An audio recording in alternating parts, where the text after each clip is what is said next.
Hey guys, and welcome back to another episode from my How Do I series. My name's Amia Serrano, and I'm a fashion stylist. Today, I have a special guest, my good friend and fellow stylist, Whitney Etoroma. Whitney, thank you for doing this. She's all the way from the Big Apple.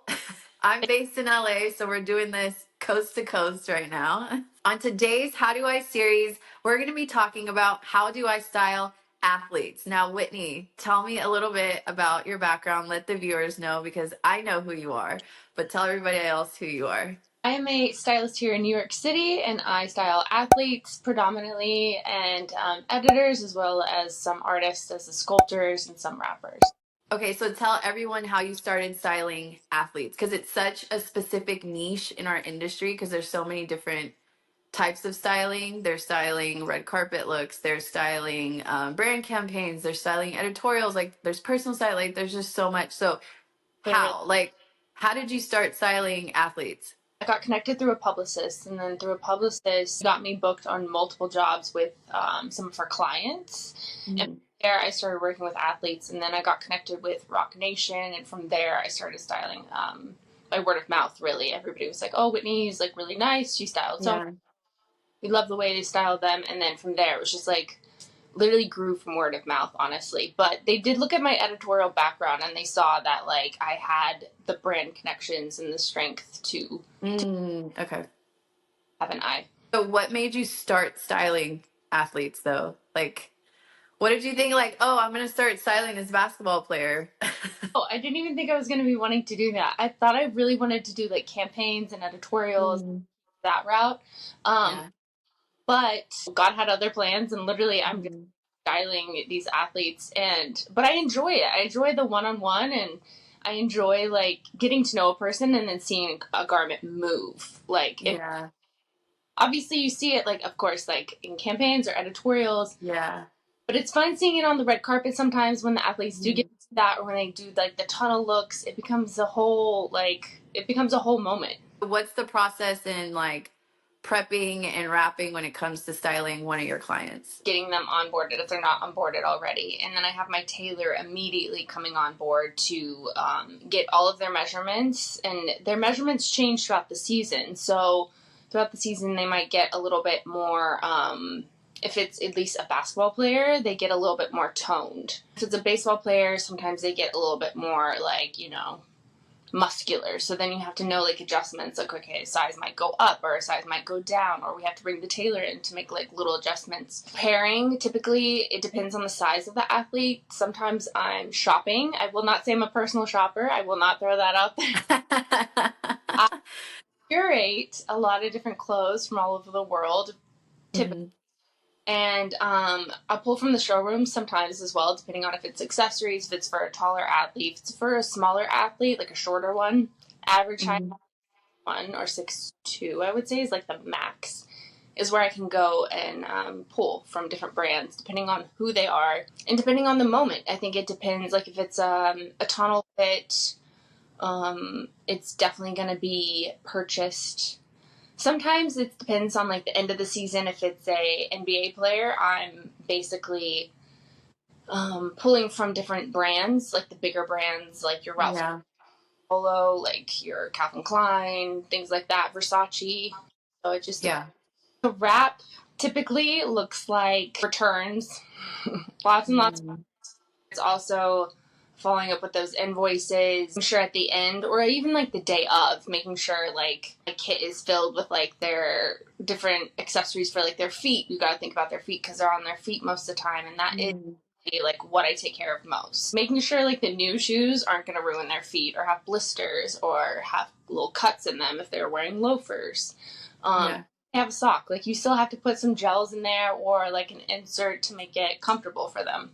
I guess it's like similar to girls wearing heels when like they're on the red carpet or wherever they're at, like the comfortability of just being able to like walk in them. Oh yeah. And not look like a baby lamb. Yes. I feel like as a stylist too, like we have to think about those little things because no one thinks about that.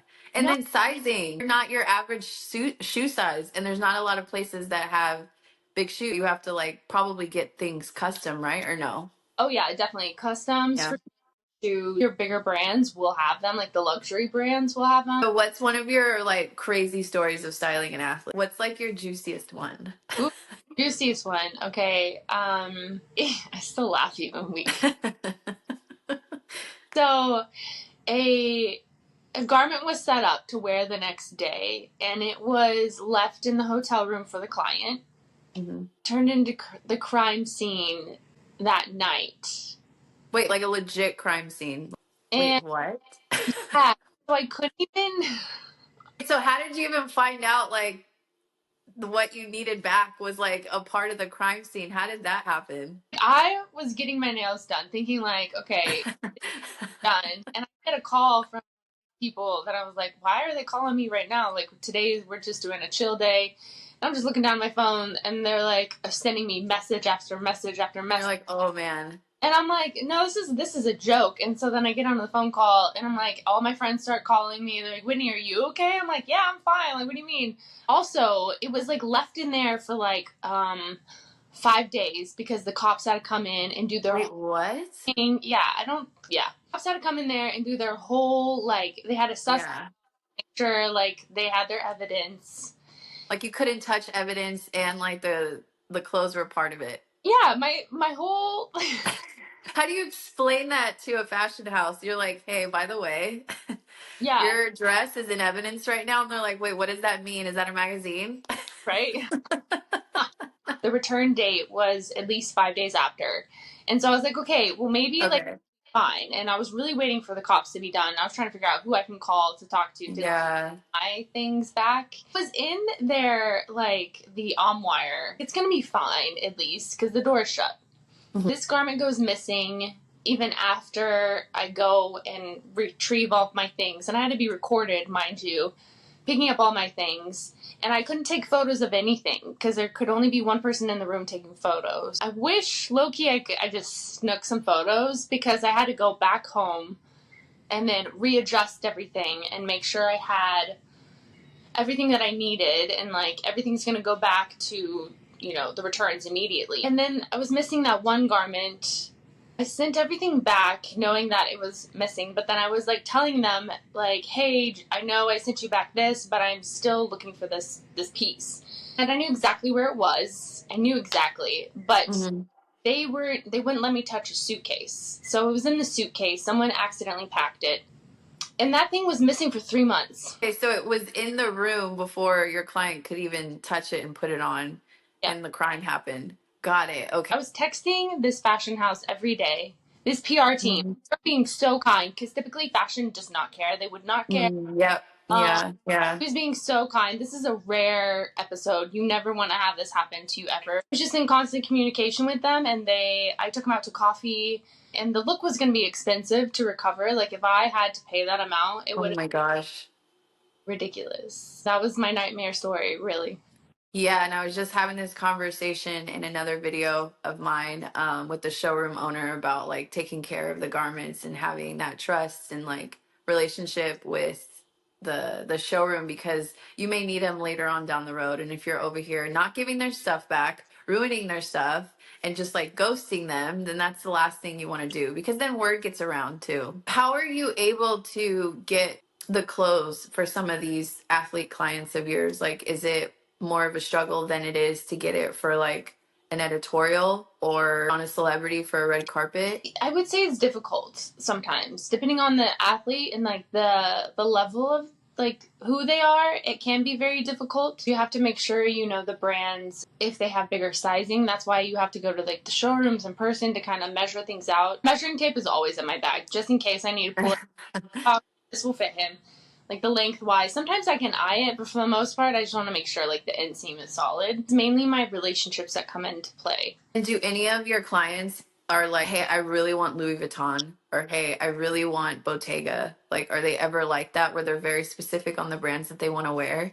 Actually, so far I haven't had any athlete that wanted Okay. a brand. Some of the athletes have been super specific. They just like say what they love because that's also part of my onboarding. Be like, what brands do you love? So we can show them love, and then that way you can actually attend the fashion shows, or we'll invite them. Oh, that's such a good idea. Other than they wanted Dries Van Noten, but that one was like an easy one to buy. but it's not easy to pull. I feel like more tunnel fits are expecting the athletes to buy now, which is obviously like important because they are millionaire. I think it's changing the industry a little bit because a lot of people have their eyes on the tunnel fit. So for everyone who's unaware of like what tunnel fits are, what are Like they? it's from their car if they're home games, but if they're like away games, it's from literally from the hotel into the arena. And then it's them walking in and then they'll go into their like locker room and then the game will happen. But for the most part, yeah. Got it. It's like their little paparazzi moment. It is. Do you ever style them for other stuff like vacations or anything? You know, I do some personal styling, but I will do styling like on off seasons as well. Okay. Sometimes we'll go to like a movie premiere or like a party, like a fashion party, and then I'll dress them. Are you traveling with them to these events? If it's local, I'm there. But if not, for the most part, I'll stay here and then I'll set it up with my other assistant in LA or work with their assistant. Sometimes that works out. Anytime they need you, is it their publicist reaching out to you, or at that point you're like directly in contact with the athlete? That's a really good question. It is important to bring in the publicist or the agent, but for the most part, you want to get to the athlete and have that personal relationship after. Right. What do you love about styling athletes compared to like other projects that stylists do? When I get something in their size, they're like blown away and they're like the happy. Oh, yeah. And they feel themselves. They're like, all right, they're in the mirror, like looking, checking it out. And when they feel like that, like one of them was like, I feel like a superhero. And that amazing. Like, yeah. It's a good feeling. That's the best feeling in the world. Yeah, it is. It is. As a stylist. No, oh my gosh, definitely. It's like an unexplainable feeling. It's like you just have to be there because that's what we're there for. That's what we're doing. We're trying to make you look and feel good. And if you look good but don't feel good, you're not gonna look good. Exactly. There's something. Oh my gosh. Yeah.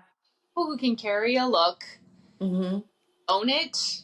Like I had this one client, he could put anything on and immediately he would rock it, own it, and he would have this like aura and like confidence about him that like owned it. And there's some people I could put that exact same look on them and they would not own it. They would be kind of droopy and kind of like, oh, this is off, wouldn't pose, or they wouldn't walking with swagger. So like for the most part, you really gotta, you have to own the look. Confidence is first.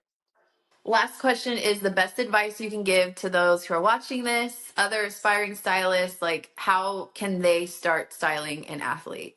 Ooh, okay. Know your managers, your agencies, your publicists. Do some FBI digging. Reach out that way because you don't really want to DM an athlete in the DMs because it literally already shows kind of unprofessional in a sense. Like no beef to anybody else who's done that before, but fashion is also a business and it's a thriving industry and you have to show that you're worth your time and money. So working with them first, and that's typically how you might get more too. I totally agree with that. And I say that because you may have like the talent for styling, but then you also have to have like the right heart posture, the right attitude, because there's more that goes into it. And if you're just like this mean stylist, nobody's going to want to work with you, no matter how good you are.